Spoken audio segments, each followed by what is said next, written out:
Welcome to Wolf Nest, your trusted property management team in Salt Lake City, Utah. Today, we're diving into an important topic for landlords: understanding tenant charges for carpet and vinyl replacement. With recent changes to federal guidelines, knowing how to fairly and legally bill tenants for flooring damage is more important than ever. Let's break it down. Calculating charges based on remaining lifespan.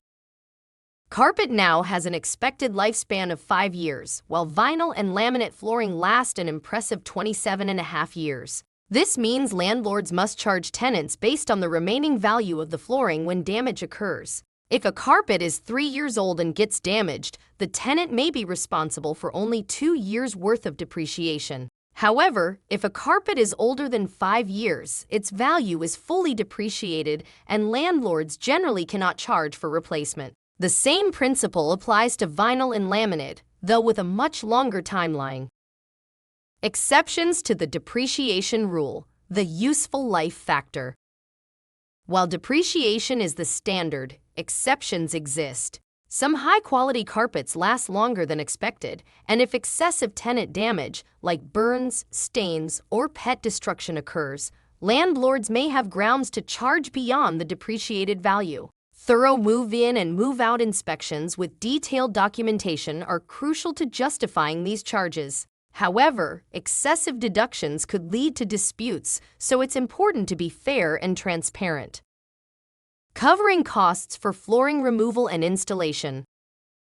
Even if flooring has fully depreciated, landlords can still recover costs for removal and installation. Severe damage caused by tenants may necessitate early replacement, and labor costs are separate from material depreciation. As long as these charges are reasonable and well documented, they can be passed on to the tenant. Many landlords mistakenly assume they can't charge anything once depreciation runs out, but this is not the case.